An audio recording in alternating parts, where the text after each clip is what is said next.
But this offensive line is elite in the National Football League. It didn't matter who was at the running back spot. They ran the football. That offensive line is going to be the most consistent thing you see all year. Penei Sewell will get fitted for a gold jacket when it's all set. I'll die on the hill for that one. Yeah. I will.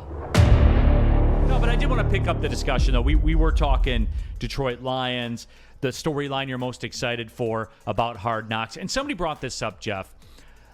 I want to see an extensive piece done on the offensive line because I do believe, number one, it's Brad Holmes because Tammy Chin brought up the rookies and stuff like that. And I'm always a slap for the rookies. Right. But I believe, other than Brad Holmes, on the field, the reason that this Lions team will win a playoff game, which is valuable because we'll talk about that after the next break. There's some staggering numbers with that. But this offensive line is elite in the National Football League. Elite. Top 3, arguably. Top 5, certainly.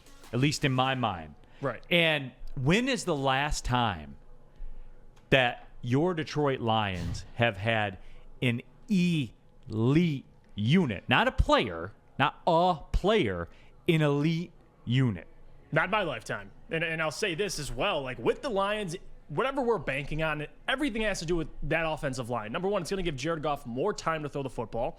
You saw what it did for Craig Reynolds last year. It's going to open up big, gigantic holes for the running backs. And one thing I noticed, too, if you want to make the comparison, the Cleveland Browns, you could argue, have been just as atrocious the last 10 years or so. But if you look back, when the Cleveland Browns won their first playoff game and they broke that drought a couple years ago with Baker Mayfield, what did they have? An elite offensive line. Like that's what it does for your football team. Yes, they had Nick Chubb, but you're assuming the Lions are going to get that elite back. We have it maybe in DeAndre Swift, but the offensive line is going to be key, Neil. I mean, for this team, people are picking them to win 10 wins. If you have any hope they're going to do that, it starts with the guys up front. It starts with having Frank Ragnow back because last year I think they missed him a lot. Can't wait. And you get Penei Sewell in his second year, so guy's going to be a beast. Brandon Katz says Lions offensive line is good. They aren't elite. I would ask how do you figure that? Yeah, I was gonna say that's elite. Yeah, I mean, and look, you want to get technical on it and go position by position, saying, oh, they're not 3, they're top 5. Then that's cool. I won't die on that hill. As a unit, they're elite. Yeah, I mean, go position by position, Brandon. Like, tell me the who. Tell me the who. The why. That's better. Yeah. But for real though, and here's the deal too. We saw this last year, and Brandon, here's my evidence. You want the reasons. You want my why on it? It didn't matter who ran for a team that couldn't run the football for 2 decades. For 2 decades, a team that couldn't run the football. This line, even when they were banged up and there were pieces missing, right? It didn't matter who was at the running back spot. They ran the football. Mm-hmm. Period. End of story.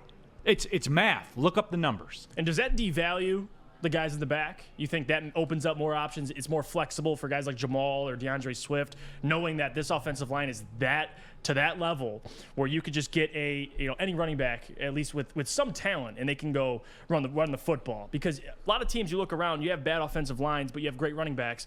We have the opposite. We have one of the best offensive lines in football. But does that devalue DeAndre and those guys a little bit? No, I think it makes Brad Holmes' job a lot easier because if you need $2.6 million in cap space, you don't have to pay those guys big time. You don't have to pay those. And Jamal Williams is a prime candidate. And look, like, I'm not calling for him to be cut or anything like that. Be prepared, Sam Flannel. Be prepared that these are the types of things that you could see, especially when guys start getting clipped, because we see it all the time during training camp. I can't believe this guy got cut. Right. He's available. How can we get this guy? We need $3 million in cap space. How can we do it? Well, we're pretty cool with the offensive line. Makes the running game pretty cool. Makes running backs a little more expendable. I mean, it just does. Guys, this is how it works. This isn't being negative or anything like that. This is real life and how it works. Yeah, absolutely. That's why when I look at the Lions, That's the most important position on the football team. Like, that's why you say guaranteed if they're healthy. Hopefully, that offensive line is going to be the most consistent thing you see all year. We could talk about offense versus defense. It's really on offense. You're looking at that offensive line, and for a guy like Jared Goff, Matthew Stafford during his time here, didn't have this offensive line. So, but yeah, Matthew Stafford never had an offensive line like this. So with Jared Goff, a guy that you don't think will be here for the future, at least you have the offensive line to protect the man, give that man some time. So I'm excited. It's going to be good. And you talk about him being a gold jacket guy, Penei Sewell. Gold jacket. Gold jacket. And I agree with you there. So let's get it going. I have the same conviction that Sam Flannel has when he says that Ben Wallace is not a Hall of Famer. I have that same conviction. That is the one. Like, if you want to associate my Mount Rushmore of, as some people on social media have called it, hot takes, which they aren't. They're what I think. Yeah, it's what you believe. That is the one for me.